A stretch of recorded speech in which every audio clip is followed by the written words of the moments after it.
Shanks भाई, मेरे 2K कब होंगे? कल। शैंक्स भाई, वो दिन आ गया। क्या आ गया? वो देखो।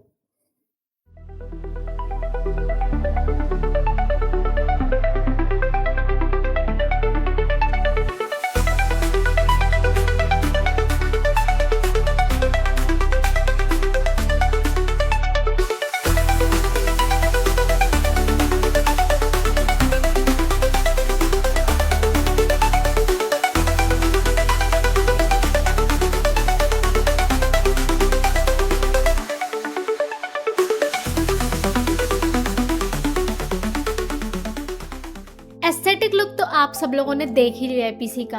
अब बढ़ते हैं बिना टाइम पास के, बिना इंट्रोडक्शंस के, सीधा हमारे पीसी के स्पेसिफिकेशंस की तरफ। तो ये है हमारा नया नवेला पीसी जो कि बहुत ही तगड़ा बिल्ड के साथ है। पहले तो कैबिनेट देख लो, कैबिनेट एकदम बढ़िया सा है। तो ये है हमारा कैबिनेट जो कि है एंट वैल्यू का, जिसमें फ्रंट साइड पे आप देख सकते हो 3 फैन दिए हुए हैं जो कि बढ़िया एयर फ्लो कराएंगे, एंड बैक साइड पे एक फैन लगा हुआ है। एंड ये कैबिनेट एकदम बढ़िया सुपर्ब है। छोटू सा है, पुराने वाले कैबिनेट से थोड़ा छोटा एंड हल्का भी है, लेकिन बढ़िया है। वाइट चाहिए था बट हमको मिला ब्लैक, नो वरीज। और ये यहाँ पे आप देख सकते हो हमारा सीपीयू है। तो हमारा जो कि सीपीयू है वो है AMD Ryzen का 7500F है। एंड ये हमारा है नीचे हमारा GPU, जिसके बारे में बताऊंगी थोड़ी देर बाद। फिलहाल हम लोग बढ़ते हैं हमारे मदरबोर्ड की तरफ। तो जो ये मदरबोर्ड आपको दिख रहा है अंदर, वो है B650M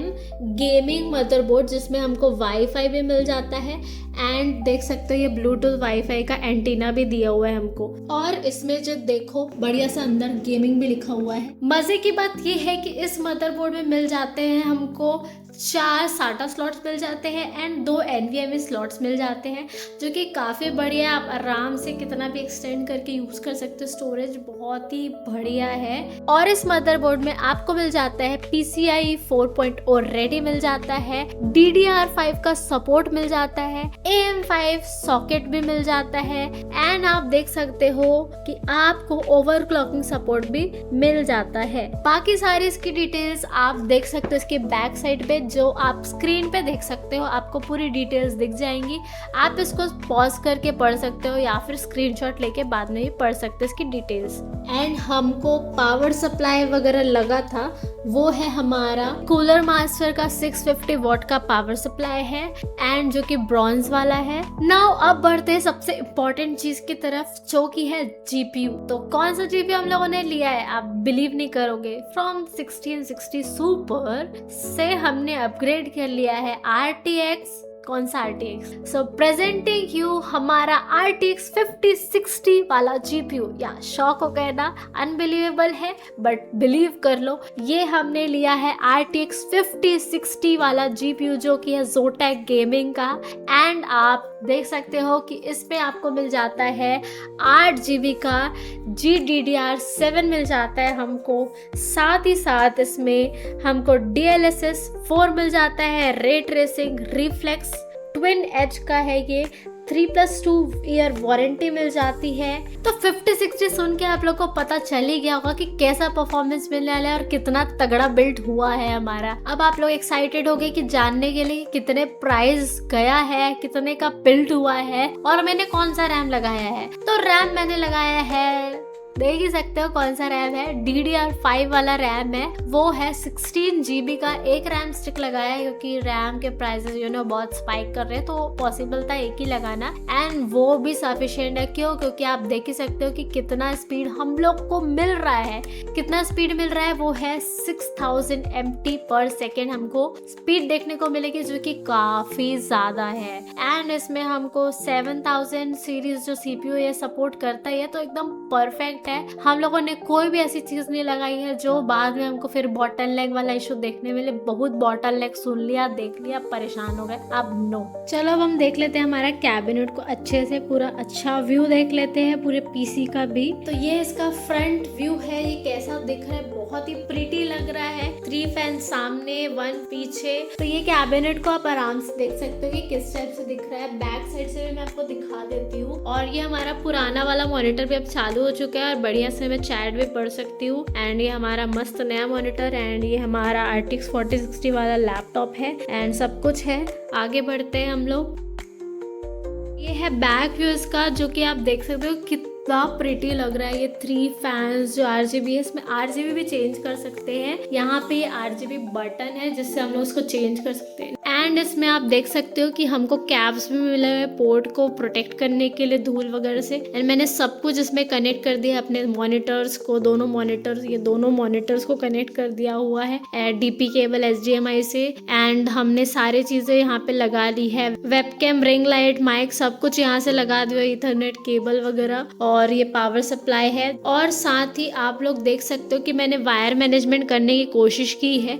ये जो एंटीना का वायर है इसको भी ऐसे रख दिया है। एंड बाकी चीज़ों को मैंने क्या किया है, यहाँ पे जितनी भी वायर्स आ रही है उसको नीचे का लगा दिया है। वो आप लोग को सीक्रेट दिखाना चाहिए कि नहीं पता नहीं। तो ये इस टाइप से मैंने थोड़ा डबल साइडेड टेप वगैरह का यूज करके जुगाड़ करके नीचे लगा दिया है। एंड यहाँ पे भी मैंने इसको टक कर दिया है। और ये वेबकैम वगैरह, रिंग लाइट वगैरह जो है ये हम मूव करते रहते हैं स्ट्रीम करते टाइम। तो फिर मैंने इसके वायर्स को क्या किया है, नहीं किया है यहाँ पे टक। इसको थोड़ा सा मैनेज करने में प्रॉब्लम जा रहा है क्योंकि ये कभी यहाँ लगेगा कभी वहाँ लैपटॉप पे लगेगा। तो फिर हम लोगों ने इसको ऐसे ही रख दिया है, ये मूव करने वाला है। बाकी चीजों को मैंने देख ही सकते हो नीचे टक कर दिया है। एंड नीचे देख सकते हो ये हमारा UPS है जिससे हमने कनेक्ट किया हुआ है हमारे इस मॉनिटर को एंड ये हमारे PC को मेन और वाईफाई को। बाकी हमने सब यहाँ पे कनेक्ट किया हुआ है जहाँ पे लैपटॉप का है और मॉनिटर, छोटे वाले मॉनिटर का है। एंड ये RGB लाइट्स का है। ये बोर्ड काफी सही है, इस पे हमने ये सब अरेंजमेंट्स किए हुए हैं। और ये जो मॉनिटर है ये पुराना वाला, इसका जो वायर है वो हमने यहाँ से जाके नीचे यहाँ पे ये लगाया हुआ है। ये आप देख सकते हो ये लगा हुआ है ये वायर इसका।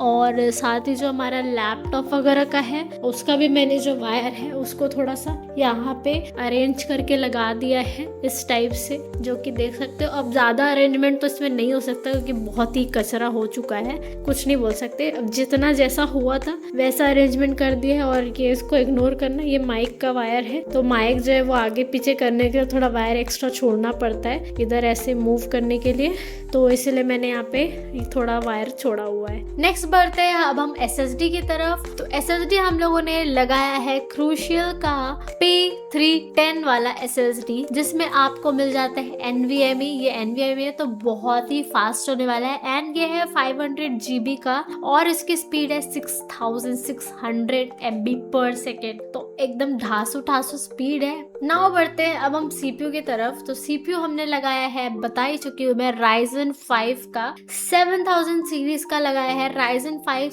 7500F, 7500F भी बोल सकते हो। तो ये लगाया है हम लोगों ने और ये काफी बढ़िया है। इसमें हमको मिल जाता है 6 कोर 12 थ्रेड्स मिल जाते हैं, प्लस हमको 5.0 GHz का मैक्स बूस्ट देखने को मिल जाता है। एंड बेस मिल जाता है हमको 3.7 GHz का। एंड ये काफी बढ़िया फास्ट हमारा CPU है, जो कि वो पिछला वाला बहुत ही पुराना सीरीज था, आप लोगों को पता ही 3000 सीरीज था। एंड हम अब जंप कर चुके हैं टू 7000 सीरीज, तो काफी बढ़िया है। ये हमारा पूरा तगड़ा बिल्ड हो चुका है, आप लोग देख ही सकते हैं। ये मदरबोर्ड B650 Ryzen 5 का 7500F एंड 5060 एंड NVMe वाला हमारा SSD, तो काफी सही तगड़ी चीज है। अब मैं प्राइसेस की बात कर लेती हूँ, तो प्राइसेस बहुत ही खतरनाक थे। तो पहले मैं बात कर लेती हूँ कि मैंने ये सब परचेस कैसे किया, क्या प्लानिंग थी, क्या हुआ। तो सबसे पहले तो ये था कि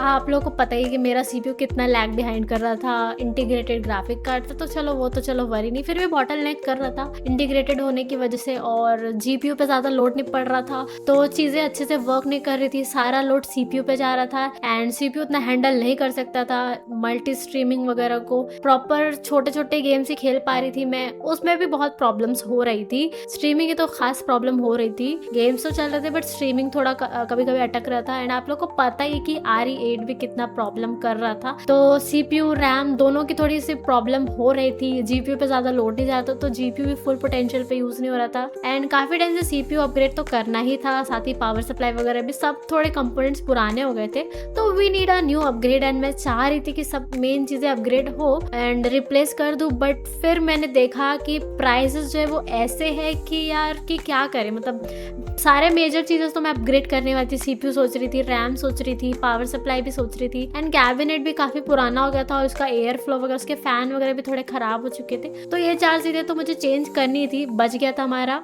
GPU, बस बच गया था, एंड मदरबोर्ड मैंने नया लिया था तो वो बच गया था। तो फिर मैंने सारे शॉप से पता किया, प्राइसेस पता किया, एंड देखा कि हाँ मुझे तो पता ही था कि रैम के प्राइसेस तो स्पाइक हो चुके हैं, और ये भी पता था कि रैम के प्राइसेस स्पाइक हो गए हैं। जो कंपनी बनाती है चिप्स वो ही इधर से चले गई है, तो प्राइसेस तो उसके स्पाइक हुए हैं। साथ ही अब सारी चीजें तो दूसरे चीजों पे भी लगती है ना, मेनली रैम पे बस नहीं, बाकी चीजों पे भी लगती है। तो सारे कंप्यूटर PC के पार्ट्स तो स्पाइक करने वाले थे उनके प्राइसेस। तो फिर मैंने डिसाइड किया ऑनलाइन तो नहीं मिलेगा ठीक से प्राइस में, तो ऑफलाइन पता कर लेती हूँ, शायद पुराने स्टॉक्स होंगे तो फिर उनमें जो प्राइसेस है वो उतने नहीं वेरी करेंगे। तो मैंने ऑनलाइन भी देखा, ऑफलाइन भी देखा, तो ऑफलाइन भी थोड़े आसपास ही प्राइसेस थे, एंड ऑफलाइन भी पता चला कि वहां पे भी प्राइसेस धीरे धीरे बढ़ रहे हैं। आग उगलने शुरू कर दिए प्राइसेस ने, इतने ज्यादा गोल्ड से टक्कर कर रहा है रैम, ये क्या बताऊँ। सब लोगों ने यही बोला कि आगे आने वाले टाइम पे प्राइसेस और बढ़ सकते हैं, तो कोई गारंटी नहीं। तो मुझे एकदम इमीडिएट सारी चीजें सोचनी पड़ी, डिसीजन लेना पड़ा। तो मेरे पास जितनी भी सेविंग बची थी, मुझे पता था मैं उससे सिर्फ CPU ले सकती हूँ और बस पावर सप्लाई ले सकती हूँ या कैबिनेट ले सकती हूँ। रैम तो ना हो पाएगा। मैंने CPU 5600X सोचा था Ryzen 5 का, लेकिन फिर अब जब गए थे पता किए सारी चीजें, उसके बाद हमने सोचा कि बजट जो है वो कितना जा रहा है। अगर हम लोग 5060 का बिल्ड करते हैं, हम लोग 3060 सोच रहे थे। फिर हमने परफॉर्मेंस देखा कि कौन सा GPU बेटर रहेगा, तो यार 5060 बेटर, यार सबसे बेटर है, तो वही वाला बिल्ड देख रहे थे, सोच रहे थे। एंड हमने फिर डिसाइड किया कि अगर हमारा जो पुराना PC है वो अगर एक्सचेंज में जाता है तो कितना कॉस्ट कम होता है, क्या होता है, सब पता किया। तो फिर जो भी मेरे पास सेविंग थी, जो कि मैंने बचाई हुई थी अपनी सैलरी से, हाँ मैं एक पार्ट टाइम जॉब करती हूँ, तो उसकी सैलरी से मैंने सेविंग्स करी थी। और यूट्यूब का तो अभी थोड़ा बहुत जो भी नहीं आ पा रहा था, क्योंकि मैं सारा वही बिजी हो गई थी अपने जॉब पे, तो वहां से तो कुछ आ नहीं रहा था। यूट्यूब से तो बहुत ही ऐसे आता है, तो उस पर कोई भरोसा नहीं कर सकते। तो इसीलिए मैं अपने इस पे भरोसा करके जो भी है घर वालों से डिस्कस किया, हम लोगों ने बात की, जो भी बजट बना, बजट जा रहा था 60 के बता रहे दुकान वाले,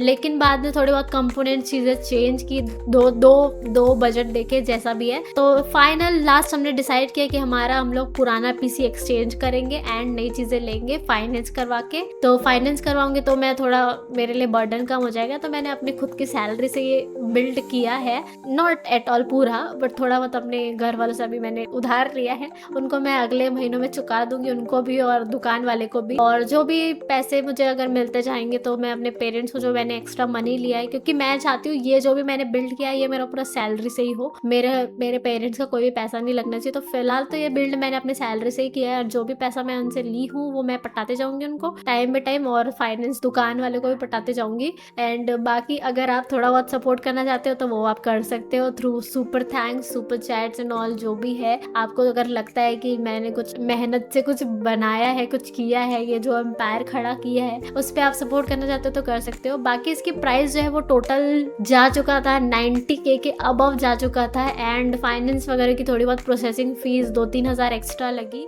तो मैं सारे कंपोनेंट्स के आपको रेट बता देती हूँ। तो ये SSD हमको पड़ा था ऑलमोस्ट 9000 समथिंग कुछ के अराउंड पड़ा था। एग्जैक्ट प्राइस मुझे नहीं पता, क्योंकि आखिरी टाइम पर उसने थोड़े चेंजेस किए हैं चीज़ों में। एंड हमारा जो रैम था वो बहुत ही महंगा पड़ा, वो हमको ऑलमोस्ट 18,000 समथिंग कुछ का रैम पड़ा। इसकी एक्चुअल प्राइस अगर देखी जाए तो जैसे 7,700 समथिंग, लेकिन ये रैम क्योंकि प्राइस स्पाइक हो रही है तो वो पड़ा हमको 18,000 कुछ का पड़ा। तो बहुत ज़्यादा डिफरेंस है प्राइस में भाई, बहुत बहुत ज़्यादा महंगा पड़ गया है। फिलहाल तो चलो ये DDR5 है तो हम लोग एक बार सपोज कर सकते हैं इसका प्राइस जो है कि वो इतना ज़्यादा पड़ रहा है। एंड ये जो हमारा CPU है इसका प्राइस जो है ये हमको ऑलमोस्ट पता नहीं कितना पड़ा, ये जो है इसका एक्चुअल प्राइस 29K है, बट ये हमको 14,000 कुछ का पड़ा था, 14,400 समथिंग। मुझे एक्चुअल प्राइसेस बिल्कुल याद नहीं है, वो लिस्ट पे लिखे हुए थे एंड वो लिस्ट जो है वो शॉपकीपर के पास ही रह गई है। एंड जो हमारा GPU है ये इसका प्राइस हमको 33K पड़ा था, ऑनलाइन ये मिल रहा था 35K अराउंड, 33K के अराउंड भी मिल रहा था। एक शॉप में हमको 32K का मिला, एक पे 33K का, तो हम लोग 33K वाले पे ही कर रहे थे क्योंकि दूसरा जो है वो एक्सचेंज ले ही नहीं रहा था हमारे PC का, तो इसके साथ गए हम लोग। एंड ये जो हमको पड़ा है ये वाला जो मदरबोर्ड है इसके प्राइस थोड़े ज्यादा थे। एक्चुअल प्राइस इसका जो है एक्चुअल प्राइस इसका 21,999 है, बट ये हमको समथिंग 11 या 10,000 का ये हमको मदरबोर्ड पड़ा है। कूलर मास्टर का जो पावर सप्लाई है वो 5,800 का पड़ा, और हमको ये जो कैबिनेट है ये हमको एंट वैल्यू का पड़ा 3,300 का कैबिनेट पड़ा with 4 fans, 3 front end 1 back, और साथ ही में बाकी सारी चीजें तो है जो मेजर है वो कवर अप हो गई है। इसका टोटल प्राइस तो आप लोग को पता ही कितना गया है। तो मेरा नया सेटअप फाइनल PC बिल्ड देख लिया आप लोगों ने 5060 वाला, तो मुझे बताना इन द कमेंट सेक्शन कैसा लगा आपको ये नया PC अपग्रेड न्यू ईयर पे न्यू गियर कैसा लगा, बताना in the comment section. And अगर आप लोग को अच्छा लगा हो ये वीडियो एंड मेरा सेटअप तो लाइक कर देना, शेयर कर देना अपने दोस्तों को ज्यादा से ज्यादा, एंड वीडियो को हाइप करना मत भूलना, बिल्कुल से हाइप कर देना, एंड चैनल को सब्सक्राइब करना भी मत भूलना।